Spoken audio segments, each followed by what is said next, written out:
Give me just one sec.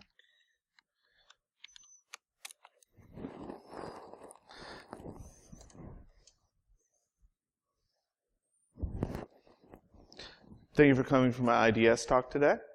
The key thing about IDS is it's a nebulous subject. We're told constantly we should have them, and we're told regularly how much good they do for our business. But what do they actually do for our business? And in many cases, it's a nebulous answer that is difficult to answer, difficult for time and time again. So this is a story about how I got started, how I handled a specific subject. Like all good stories, it has a goofy remote, and starts with not enough time, not enough money, and us turning into that.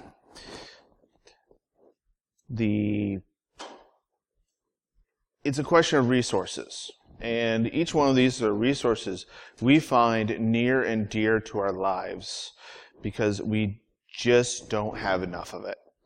Because people are constantly telling us we should be doing more with our time, we should be doing more with our resources, we should be doing more with our family, friends, and stuff like that, when in reality, we have large sections of our networks and lives melting in front of us. And what do? So, like all good statements of science, it starts with a story. And this story starts with my friend calling me panicked because him and all his coworkers are getting upwards of 2,000 emails a day. And this is not a very big company. You're looking at a 10-person IT staff, 2 VPs in the mix, so with a couple hundred users, and going up to a few hundred users depending on how you do the math. So not very much company. Now, you put 2,000 times 10 IT staff times a VP plus an owner, and with not a oversized footprint, and you see this in the distance.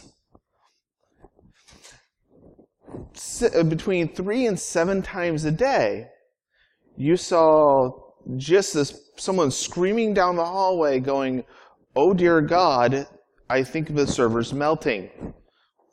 Not exactly what you want to hear, vote of confidence, as you see your IT guy sprinting by your office. And the worst part about this is, that's not, the users weren't the ones giving them trouble. Their boss was seeing this. Their boss was seeing this goofball in their basement burning all their money. Because when that server goes down, when those critical resources go down, how do you sell things? How do you get your clients to go, "Yes, you should trust me. You can't talk to me. You can't, listen to me. I can't listen to you, but you should definitely send me a check." So, what do we look at to actually answer what an IDS is and why system admins are running screaming down hallways? Well, let's look at what an IDS is.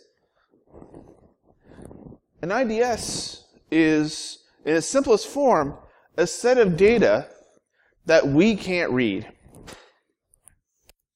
It's indexed so we can find it, but we can't read it. And this magic sauce an IDS sprinkles in like a really disturbing seasoning at Thanksgiving where you'd go, "Chicken's not supposed to be purple." No. Bad Aunt Susie. So, what is the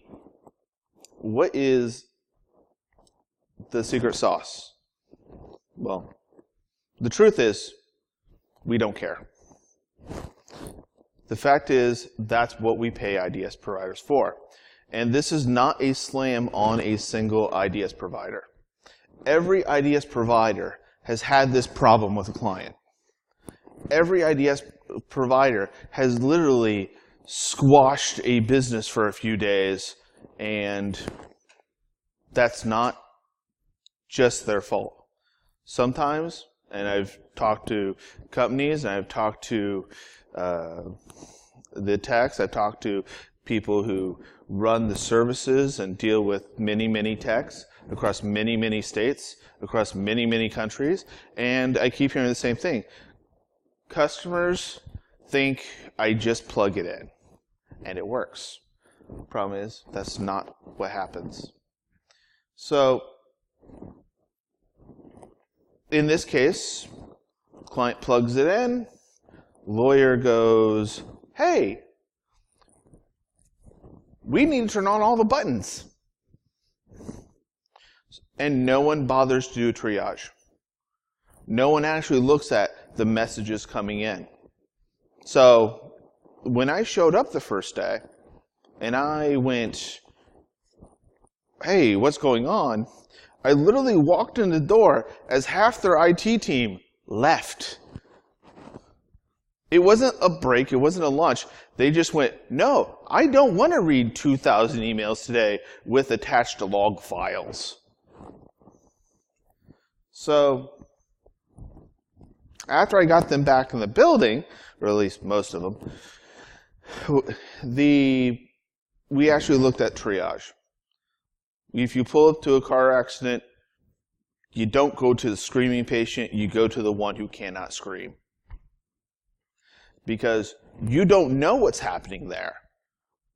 So let's see the patient that's not screaming. And this is what we found. It took us a few days to get this, but you have a huge chunk of external noise, stuff we can't even classify, and a large section of login fails, which make no sense, but they're just cyclical, and web services, which, okay, if you have a web interface, you're going to get web failures. People do stupid things with browsers. We all know this. And we all yell at them, but they keep clicking the button. So, it happens. The question is, what are these failures? Why is there so much external noise? They don't have that much of a footprint, and there's no reason for it. There's no peaks, there's no troughs, there's no, it's higher one day, stuff like that. So, what do we do from triage? As a good book once said, don't panic, organize. If everyone read their guidebooks, you'll recognize the sentiment. So, divide and conquer. With external traffic, we found a huge failure. It wasn't that they were getting flooded, they were self-DOSing.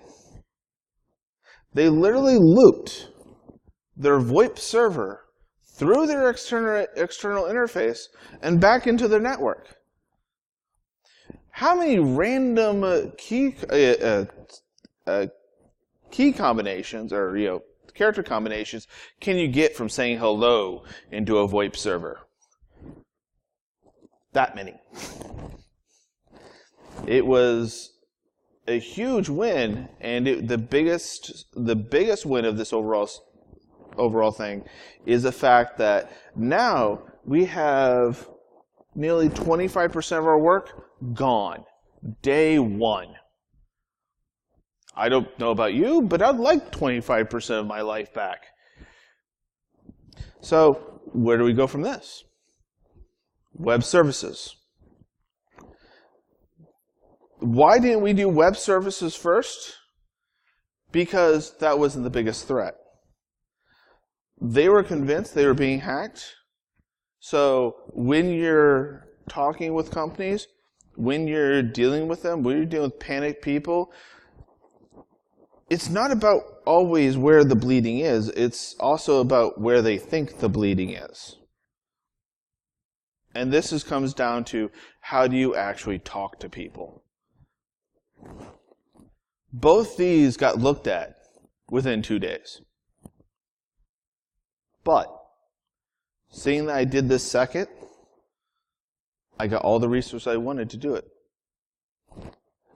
And it got done faster, it got done better, and people were calmer. And no one walked out the door like the day I walked in. And at which point, web services, we found bad variables.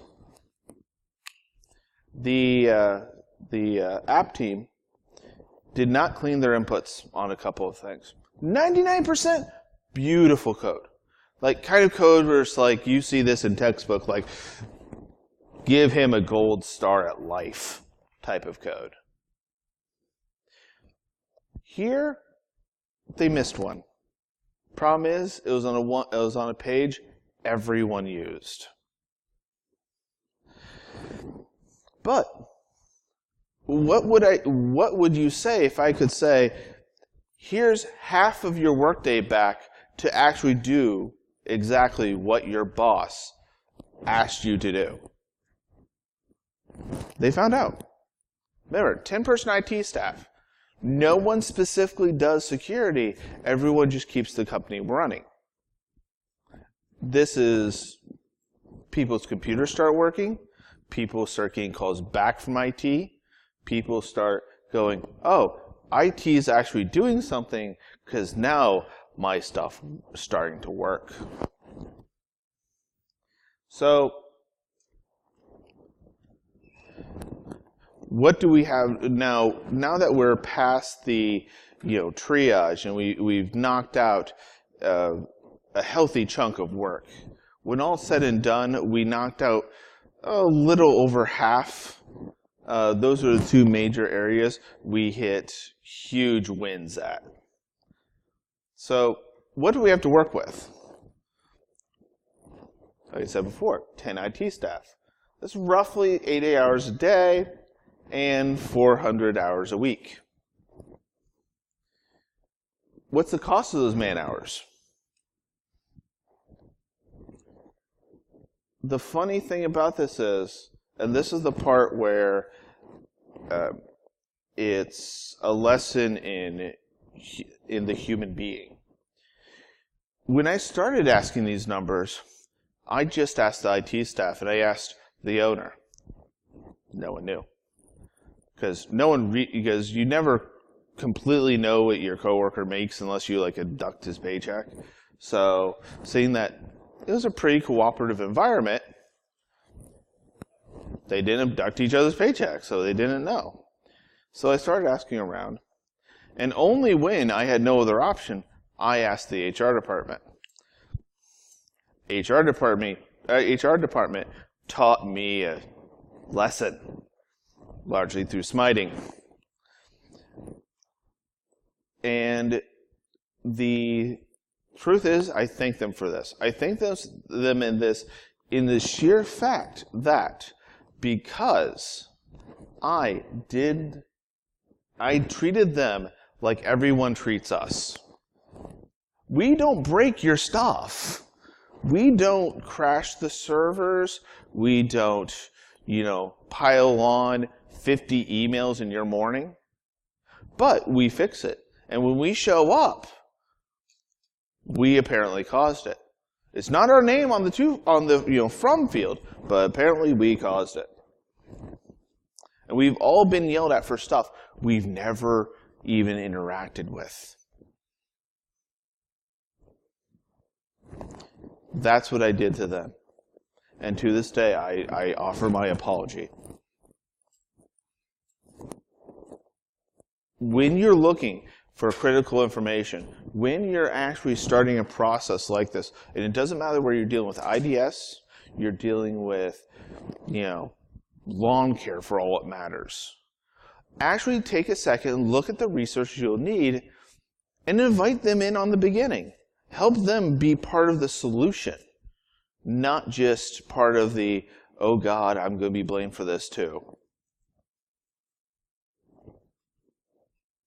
And because I learned my lesson and I ate my crow, I got this number. Now, people love to argue with me on this number, but the number really doesn't matter.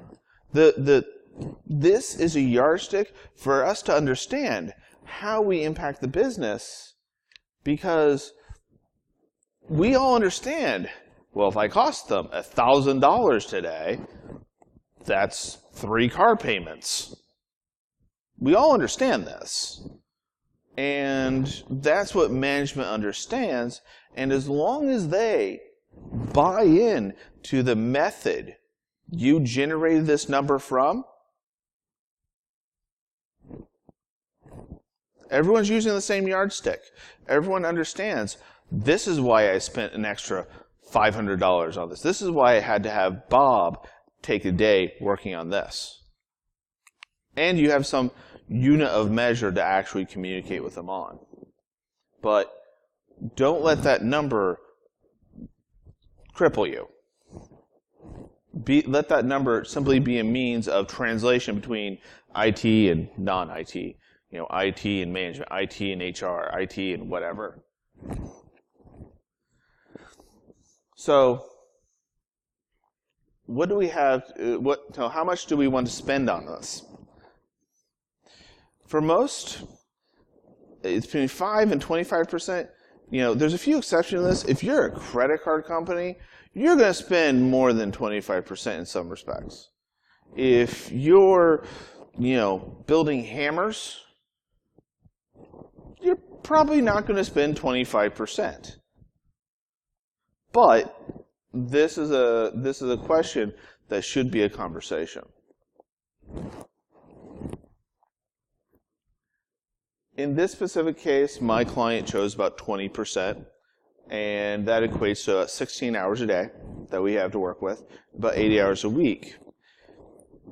And it's gonna be a process to get there. So how do we deal with the use of those hours? Well, we need some structure, and we need to tell people, I need you to do this area. We're all professionals. We all know what needs to be done. But because they had a 10-person IT staff and everyone did security, no one did security. No one went through logs. No one checked anything in the security realm. So they need some direction. I need to go to him and say, I need you to do security today. Or I need you to review these logs. And we also need to not flood ourselves with thousands of emails we can't read. Because I don't know about you, but I can't read 2,000 emails a day with attached logs. I just don't have that many heads. So this is the structure we had before of generally how IDSs work. What do we need to add on to this to give people the structure to move forward with? This is the framework I went with. We have IDS feeds a secondary check. Some IDSs have this, some IDSs don't. I put this in here so that people just didn't get thrown by it. We have our human check, and then we have crisis management. Notice those are two separate things. If you're spending all your time in crisis management, everything you touch will be a crisis.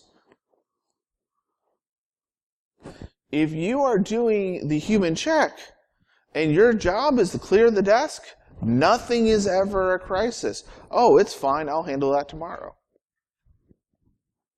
And then the biggest thing of all, the rule sets. The rule sets, the act of updating the reality in which the software is functioning within and having it match the reality the software is functioning within means that you don't get the results you think you should get. You get results reminiscent of the reality that this exists within. So, as an old saying goes, if you find yourself in a hole, stop digging. Or at least stop digging down. So, day one. We turn on the email notifications only for the external interface. Remember, we've already knocked out a good, healthy portion of those. But we still have 130 tickets just from this one category. We spend about 17 hours. People are getting the mix. People are frustrated. They're like, oh, dear God, but this over here is melting. And I kept having to talk to people. And this is, again, human element. We're not there yet. You weren't reading it yesterday, and you weren't reading it the day before. Why are you worrying about reading it today when you don't have the ability? So those two people went through 70 of 130, and we were down to about 1,300 and 1,350 alerts total. And we actually updated something. Before I walked in, they had never updated a rule. I'm not sure a couple people actually knew you could. And it's easy to take that as a slam, but it's not. It's a question of no one had given these people structure to move forward on, so because everyone did security, no one did security, and no one actually looked at, oh, that runs on rules. Cool. And this is the bottom line is the only line your management will actually read of your report. I spent this much today. Because I'm saying I spent this much today, he has a concept of how much resources I'm using. Because in order to find a benefit to a cost, you have to know the cost. So, I gave him a number and let him understand how I came up with it. Day two. Everyone's a little frustrated because, 1,300 results. Everyone's a little bit annoyed. They didn't even get through the entire category.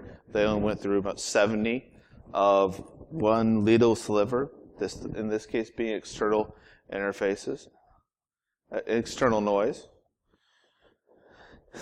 And those external interfaces generated 114 tickets. Notice, that's a smaller number. We're moving something. Those two rules had an effect. Who would give something to get back 2 hours of their day at work? I mean, you don't get to go home, but you get to not stay late. You get to know that, oh, tomorrow there's not going to be something to fall on me. Like an avalanche of paperwork I didn't know existed.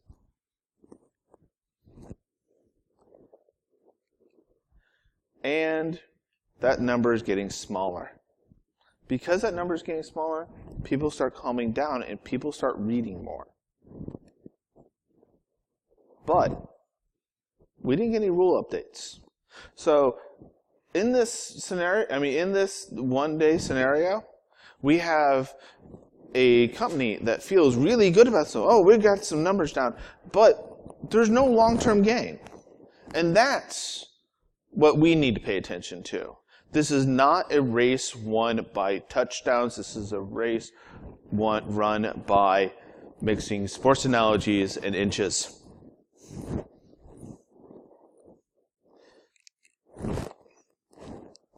And again, I have a cost to give. And I keep hitting the wrong button. The day 3. Again, external interfaces. That number gets smaller. We're almost through them. We get the rule updates are having an additional benefit. Even 2 days later, it's cumulative. And we get a rule update. This is the win. This is the line we need to listen to. Our guys that we're putting on the front lines, the guys who are frustrated and buried by too much work and too little time to do it in, they're going to pay for the stuff above it, and management is going to pay for attention to the stuff below it. We paid $1,118.72 for one rule update. There's our cost benefit. Management sees progress, but that's 16 hours. We used our entire daily allotment, and we're still not through it. But we're getting there. And again, inches matter. Day 4. Other things go wrong. The reason I have this slide in here is not so that I can show that we're making improvements. To say that one day where you don't, get to that end zone is not a loss. We don't get to work in perfect worlds. We show up when stuff goes wrong, as far as people see. Part of that is we need to stay out of the way of the business, and that's what they was. We need to be enablers, in short. Alerts went up. But again, this is not a bad thing. It just means that reality happens. Also, good things can happen. Because even at 14 hours, we still got 2 rule updates. And, 1 rule update, 2 rule updates. This sounds like small numbers. But if you have the right rule update, if you have the right, placement of that in your structure, it can bring back hours of your life that you get to spend with your family, your kids, your friends, that project you wanted to do. It gives you your weekends back. So, yeah, that's a single-digit number. That has multiple digits of impact on your life if you do it right. Now, management loved this number. Take the win. Let them see the fact that you actually care how much it's impacting them. Because right there, that could be 2 car payments for a lot of people. That could be a mortgage payment. And this is not an overly large company. This is something people can relate to. And notice, I dropped off the math. But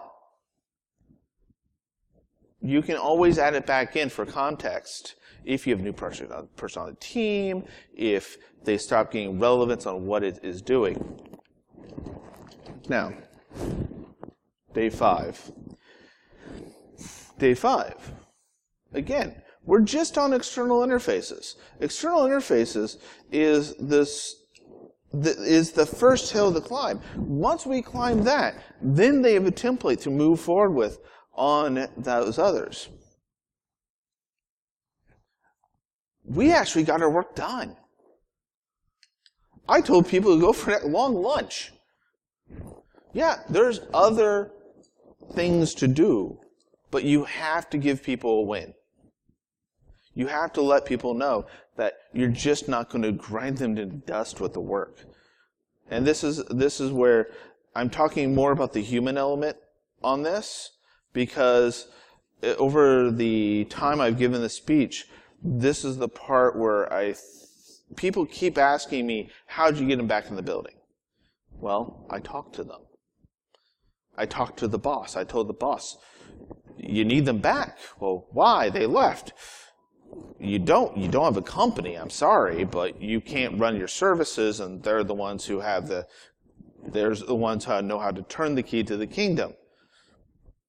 I don't know where all your resources are. I walked in 3 minutes ago. So let them have a win. Alerts are down. Again, let them have the win. Be happy. And again, 2 rule updates. That right there is another half hour you get back to your life outside of 9 to 5. What would you guys want to do with it? I know I have a long list. And cost.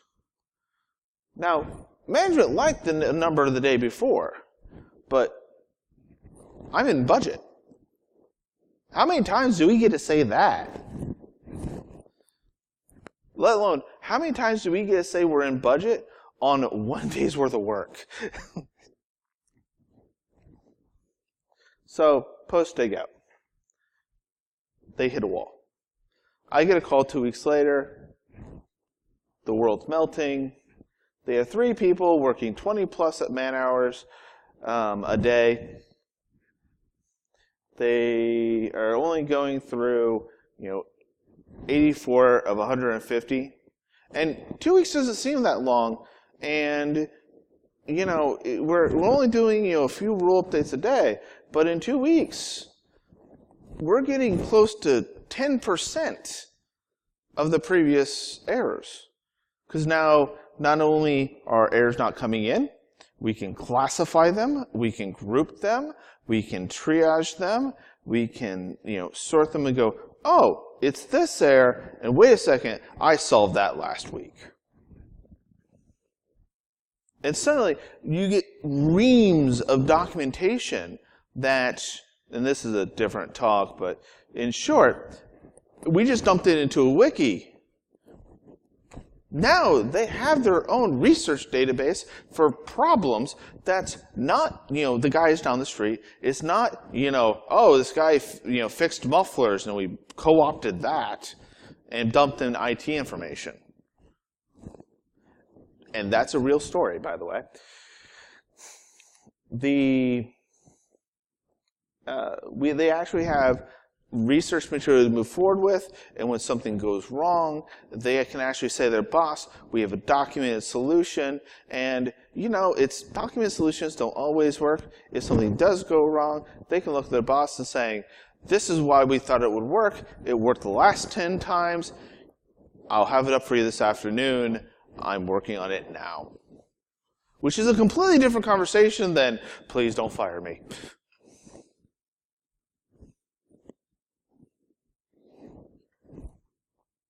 But they're not getting through it. They're way over budget. Management is not happy. And now nothing is getting updated because 20-plus hours. Who has any time to write anything down and update that wiki that was so helpful to them? Who had the time to actually go to clients and say, oh, I heard you had trouble with our web interface, can I talk to you for a few minutes? Because we want to provide better service. They don't have time to go to the lady on the front desk whose browser's running slow. I'm blanking on the exact number, but it's something like 75% of intrusions are done by our people IDS, not software. So a software IDS does not replace people, but it can help. And you can feed that people data into your software data and your software data into people, and suddenly you get synergy. So, again, management seeing a number. Now, we can have an adult conversation where we're not just spreading around happy thoughts between people going, well, I think it's something like this. No, we can say, here's a number, dollars, cents, this is what it costs you. If they say it's, well, that doesn't make sense, it's cost me more than that, you can tell them, okay, what additional costs are you looking at? Let's update that number. Everyone ends up happier. Momentary frustration for long-term happiness, I will take every day of the week. Because I don't want to be the clown burning the money in the basement. So, this doesn't work.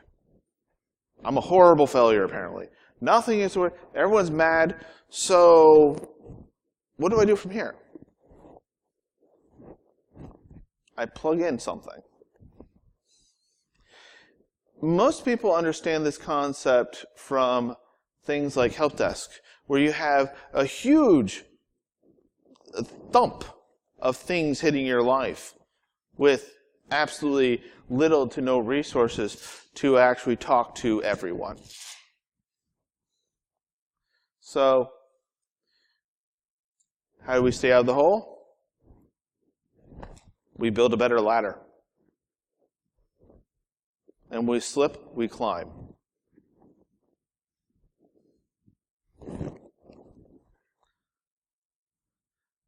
Round 2, day 1.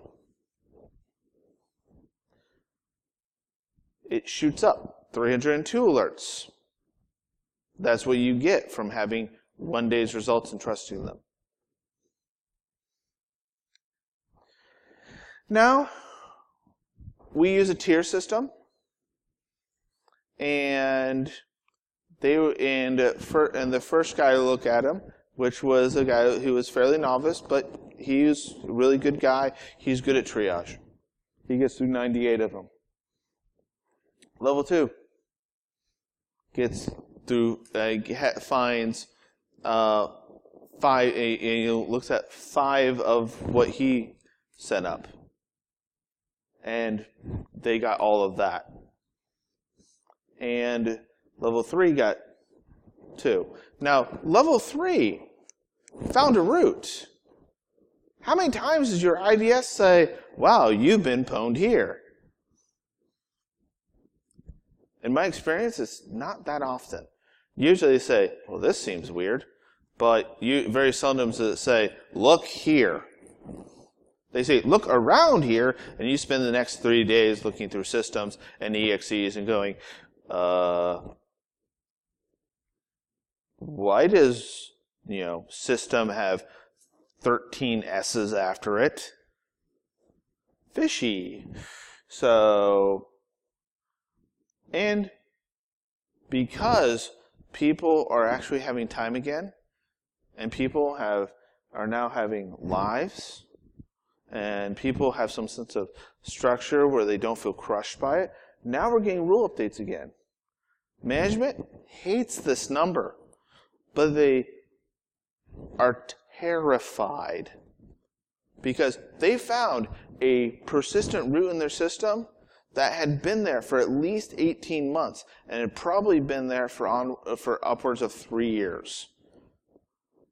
How much data can you pull from a network in 3 years?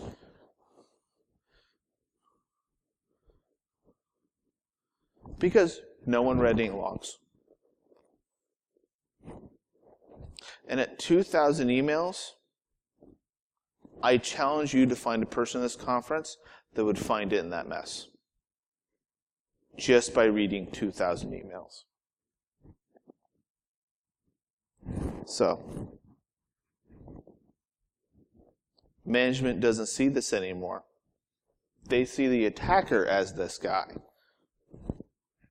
We're the guy trying to put out the fire and bar the doors. So, day 2. 240 alerts. Less, apparently. The 300 and some was a little bit high, but it is as it is, and reality is reality, and the thing for us is to move forward within it. Of those 240, first level got through 97 of them. Level 2 got 4 of them. And level 3 got 1. And again, we're having level 1 use 5 minutes per. If it seems suspicious, kick it. If it doesn't make sense, kick it. If it's something you've not seen before and it's unique, kick it. With a note saying, what the bleep? So that we can actually have that human interaction go, what information do you need? What do we need to update you on? Oh, God forbid we actually give, the frontline guy some training so he knows how much to actually spend on it and whether it needs to be looked at. So on this day, we managed to find a system with a broken auto login. You know that first page where we had just random login failures? How many of us sit down at a computer and go, oh, I don't want to log into this every time. Remember me. Well, one guy had done this on about half the computers in the office. And we didn't get any rule updates, but how many failed login attempts do you want to read today? And again, that number is going down, and the fact that we're actually finding stuff in our network, stuff that's actionable, stuff that management can understand, and we're actually showing the benefit and the cost. Suddenly, they can live with a ratio. They can't live with, well, I'm paying this much, and you're apparently playing Donkey Kong or something. I don't know. That's something they don't so much like. And day 5. Those rules, those auto logins that we kill, had an effect. Day before, day after. That's 100 alerts across garbled messages through encryption filters of logging in. We don't have to read, because not all of this is Windows. Some of this is some guy wrote a really neat MP3 converter or some crap like that. So we're not dealing with fully formed software all the time. So just because you get alert doesn't mean you can read it. So, that's where big difference between, 100, because we knocked out half of our alerts for this. And we're almost there. Suddenly we can say, we're actually paying attention to, what is that, 70,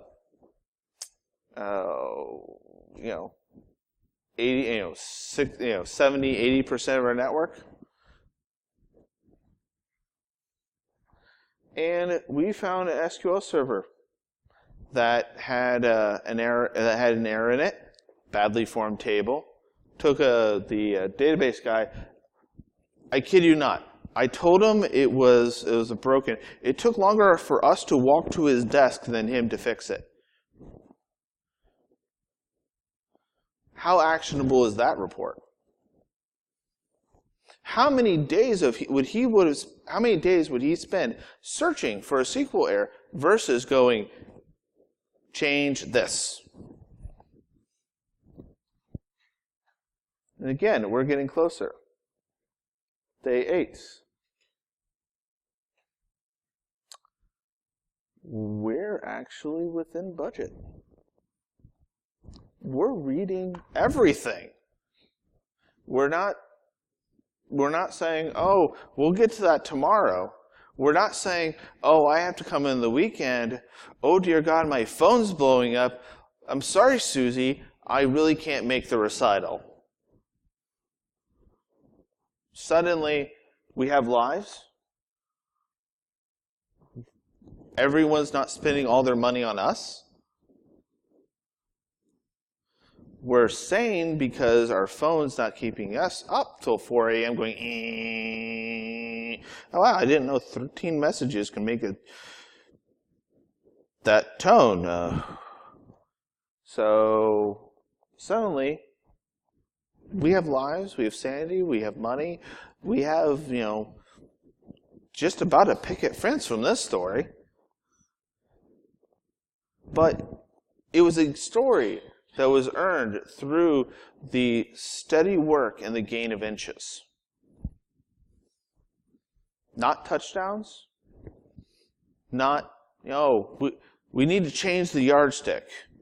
Because that number, even if someone disagrees with it, is a number. It's a number they can move forward with.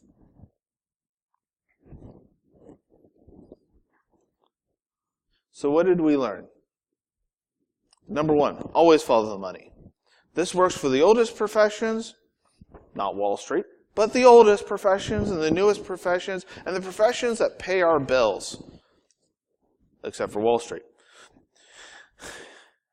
So we need to follow the money because that's what people understand. That's what the criminal's after. That's what the world of ours is lubricated by. This conference room, the camera I'm speaking into, the tickets we came here on, and the resources that buy us lunch are not free. Someone's paying for it. And if they're paying it all on us,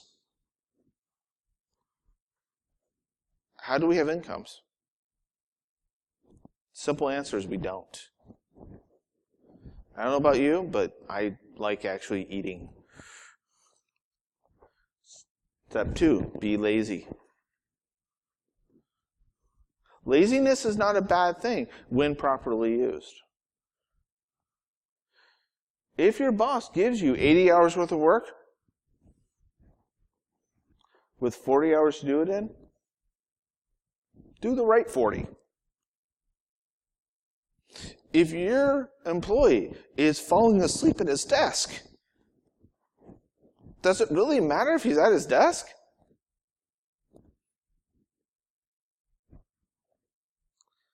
So, do the right 40. Because if you do the right 40, the next week, your boss is going to ask you to do 79 hours. And the next week after that, he's going to have to do 78 hours.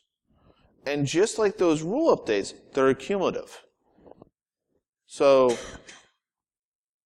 there's nothing wrong with that as long as you're getting closer to getting that work done and being reasonable about it. And that's where those numbers and that's where those dollar signs are not absolute measures, but they do move us forward. And it's all professional quotes should have. You have to have the broken Sun Tzu quote. If you know neither the enemy nor yourself, you will succumb in every battle. We do not fight against nice people all the time. We do not fight against, the guy that goes, ha ha, you found me, here's how you did it. I've never gotten a Christmas card from someone who pwned me. Although it'd really be funny. I can picture it now, just a little server going, look, a campfire. But never gotten it, and I don't think I ever will. And the beautiful thing about this quote, and the larger reason I didn't put the full quote in it, is it doesn't apply to us. We don't have the option of knowing our enemy. How many people are on the planet and how many of them have keyboards? That's our enemy. So, what is the only part of this phrase we can actually move forward with? We can actually know ourselves. We can know the fact that our employees are falling asleep at their desk. That we can know that our employees are spending their weekends, where our employees can know they're about ready to walk out the door because no one listened to them and they're getting 2,000 emails a day. He could have saved himself a boatload of money in just raises alone. Because those people I got to walk back in with me didn't walk back in for free. They walked in because they said, well, we'll listen to you more and here's more money.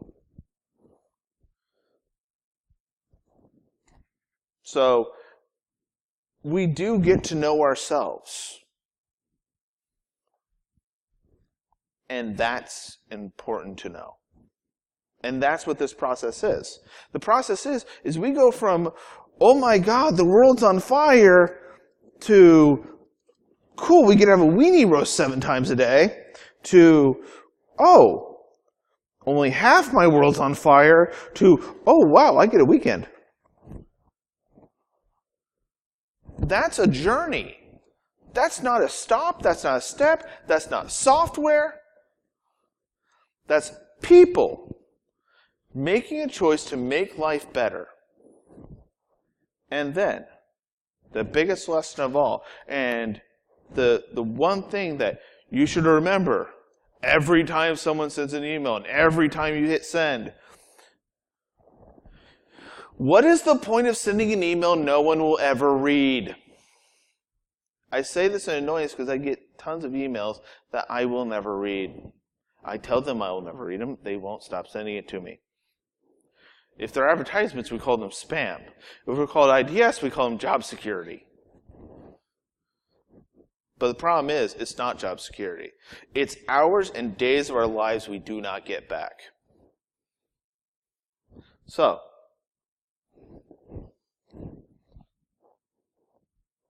we get to know ourselves, we get to be lazy, and we get to follow the money. And we get to do it for the right reasons.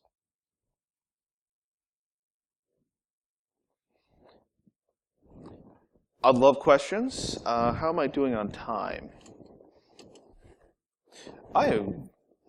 Now, the hallway con is going to start in a few minutes, but most of all, here's my information.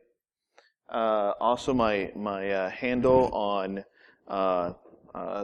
Twitter is Sir_Arcane, and it pops up with a few. I'm Brian H. on that list. But most of all, this process is about people, and that's why this talk became an hour long, not a half hour long, because it is worth our time to care about our fellow man. It is worth our time to make sure not only we get to our daughter's recital, but the people around us. And the last thing I'm going to say before I get off stage is I'd like the Matt right here to come up here for a second. First time I gave this speech, I forgot to say thank you. And when talking about the human element, it's so important to recognize the human element. Research like this is not done alone. If you really want to do good research, you have to find a good friend and bore him in tedium. Don't shut up, and when he says shut up, give it an hour. But I just want to say thank you. You're welcome. It's been a pleasure. So.